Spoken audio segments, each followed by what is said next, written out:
Hey, we're I the Mighty, and you're on Rock Forever Magazine. Hey guys, it's Tori from Rock Forever Magazine, and I'm here right now with the guys from I the Mighty. How's it going today? Fantastic. Fantastic? Yes. You guys just played an awesome show here in Orlando. So how'd it go? Did you guys have fun? We did. Yeah, we had it was awesome. Yeah, and this has been a really cool tour so far, an awesome lineup. So how have the vibes been between you guys?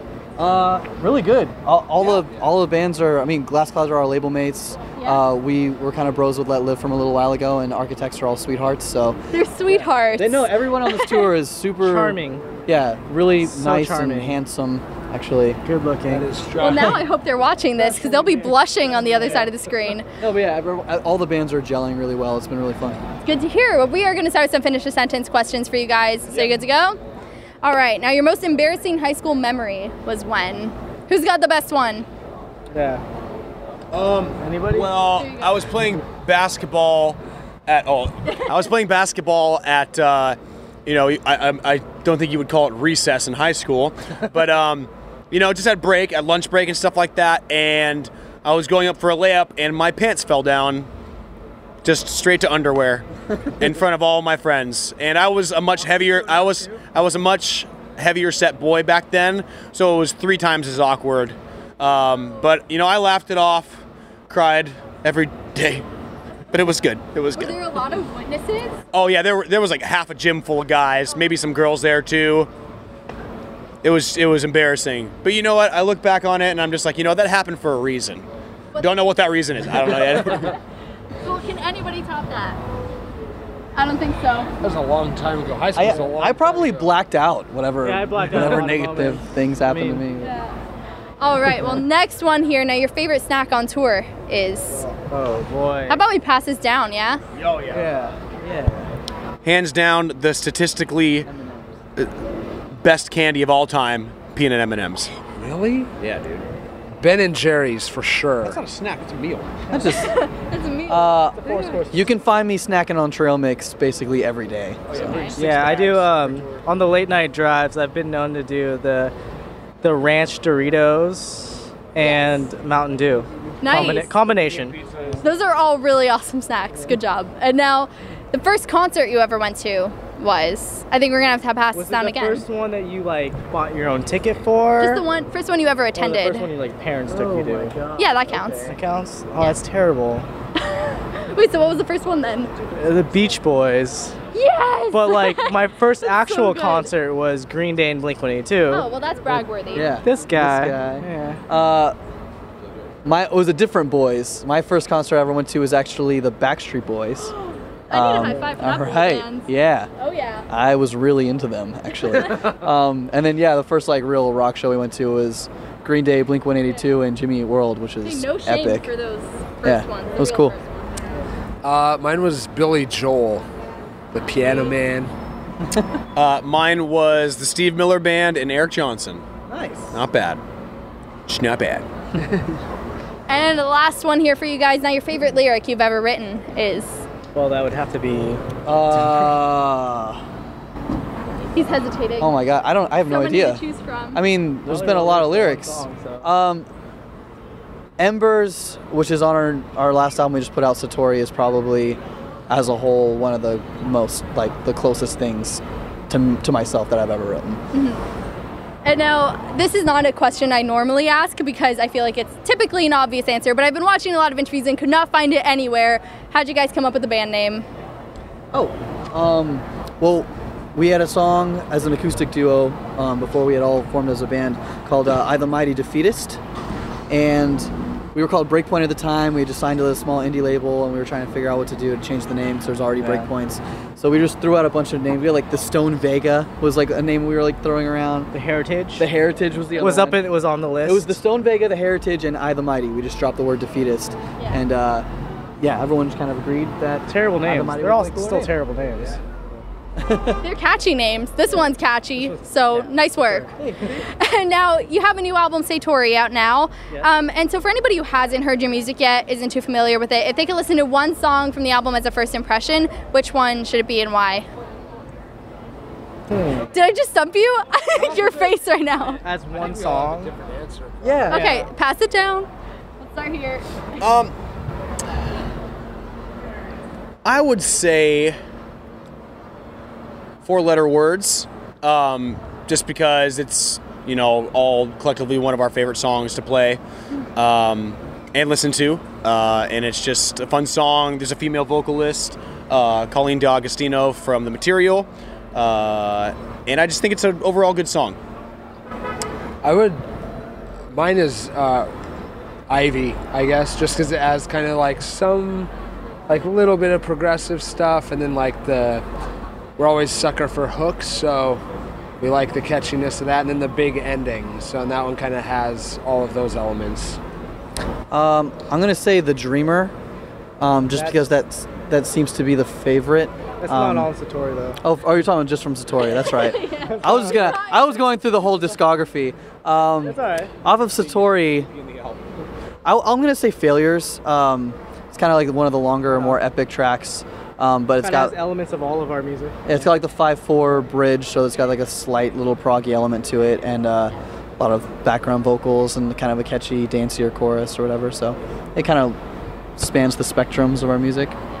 You know what? I'm gonna say Speak to Me, just because it goes over really well live, and I don't know, it's a good live song. Yeah. Yeah, I like to play it live. Good to know you all have different answers too. That's interesting. And what's the inspiration behind the album artwork? Because it's pretty intense. Ooh. Well, that kind of is tied in with the name Satori, which is a Japanese Buddhist word meaning enlightenment. So the actual cover, I guess, doesn't really explain it in full. If you get the album, there's kind of a booklet you can go flip through. But it's basically kind of a guy like on the search for himself, essentially. Oh, so it's like he hasn't found himself yet on the cover. Is that it? Story through the pictures. Yeah. Okay, so now everybody really has to buy the album to know. So that was a good one. You can't figure that out on iTunes downloads. Oh, wow. We actually do have a website where you can go see the track by track and see all the artwork. There's like a recorded track by track where I explain like the meaning behind all of the songs. I believe it's ithemighty.trackbytrack.com. I'm pretty sure. Okay. It's been a while since we promoted that. I think we promoted it like right when we released the album, but the website should still be up. You can probably just Google I The Mighty Track by Track and it'll come up. Okay, cool. And I know I heard in another interview that you guys were a lot more personal lyrically on this album because you weren't relying on storytelling as much as you were on previous releases. So what inspired you guys to open up a little more on this album? Well, yeah, I think lyrically I used to always just kind of write stories. And then this new record, I went through a pretty rough breakup, so I used that. I mean, that just kind of like, a lot of those songs just wrote themselves because I was just kind of like purging like emotion at that point. So like there's all the different stages of going through a breakup where, you're miserable and you're kind of like okay with it, and there's a lot of personal growth that comes from that. So that's where a lot of lyrical content came from. The other side of the lyrical content is usually political, which has kind of always been a part of our music too. So there's a little bit of both of that in Satori. So I take it that you did most of the songwriting, or was this more of a collaborative effort? How did it work? I write all the lyrics, but we all write the music together. To explain to you over there, there's like a barbecue happening right next to us. Right behind us. So we're getting all the smoke. Toxic fumes that smell great, but I know they're probably. I'm eating it directly after this interview. Yeah. I'm just walking I think around. we all are. in there somewhere. So I'm getting the chicken. I'm getting cancer. It's awesome. It's just going. I just have to explain because everybody watching on YouTube is just gonna see you like this half of the interview. I'm just trying to I love focus it. here. Yeah. Back on topic, speaking of focusing, another interview, I know you guys had a lot more freedom on this album. So how was your mindset different during the creative process than your previous releases? Well, Karma Never Sleeps, we had kind of a couple songs already done, and then we had basically 2 weeks to just write some more stuff and get right back in the studio. For Satori, we had about 2 months to just be at home and just get it in our room together every day and just write. So it was cool. I think Satori was the first time ever that we really just kind of like, from beginning to end, sat in a room and just threw out ideas and bounced them off of each other and crafted some of it on acoustics, and then we would go into the practice studio and kind of craft the rest of it like on electrics and full band, and I think that's kind of how we want to write from now on. Yeah. Yeah. And you released a music video for Failures about a year ago, but I thought that was such a cool video concept, and I wanted to know directly from the source what inspired you guys with that video.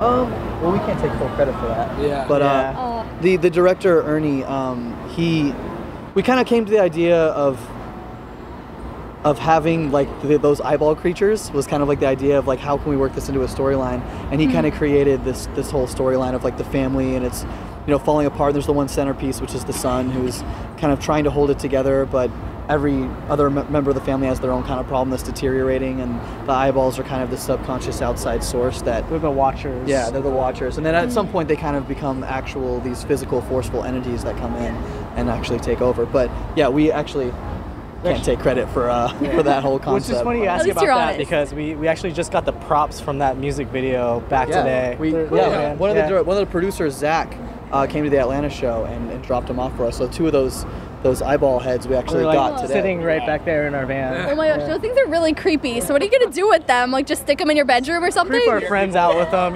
just walking around. It's cool memorabilia for sure. No, of course, it's super cool, but a little creepy to be honest. We actually have memorabilia from every video. We always steal a little trinket or something. Yeah. So then one day you'll have like a Hall of Fame or something.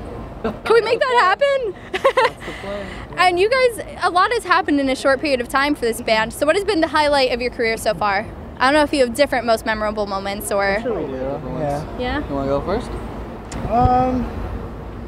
Honestly, it's just been the touring for us, or for me at least. All the awesome tours from Coheed to this tour to Say Anything, like those have been just like the highlights of my musical career with I the Mighty and in general. So About you guys, anything else you want to add to that? You've been quiet down there now. No, I'm just letting people take their turns. I would say I think the guys could agree with me on this one. Getting signed to Equal Vision was a very, very humbling experience for us, because it was finally a sign that all of our hard work was going in the right direction. And when we joined Equal Vision, everyone was really welcoming, and everyone there is so awesome. They're like our family now, and we've all grown up loving bands. There you go. We've all grown up loving bands on Equal Vision, from Circa, Armor for Sleep, Coheed, and just being a part of that family now is really surreal for all of us. Are we all just gonna stare at him now? Amen. There. Yeah, I was just what Chris was saying. Armor for Sleep for me was they are one of my favorite bands, and they had disbanded like years ago, and then they got together for a few like farewell shows, and I don't know how it happened, but we ended up playing. I think it was their second to last show. It was the one in Pomona, and playing with it was just like mind blowing. What are we doing here? Like we're just playing with one of my favorite bands. Like I know, like for Ian and Brent, playing with Say Anything and Coheed was for them. That was one of my favorite. Yeah. If I had to pick one, it would definitely be the Coheed and Cambria tours, because this is their logo. This is the first tattoo I ever got in my life. They've Did been you show them? that I think that's actually part of the reason we got that tour. But yeah, it was just like unbelievably surreal. Like if you would have asked me what band I would want to tour with ever since like I started listening to like rock music, it would be them. And then once we actually were on the road with them, that entire tour was never. I was never like here. It was always like this isn't actually happening. Even once we got back, we're like, it just felt. It still feels. It doesn't weird. feel real, Yeah, and they're all so cool. Like we still talk to them, and like they're all such nice guys.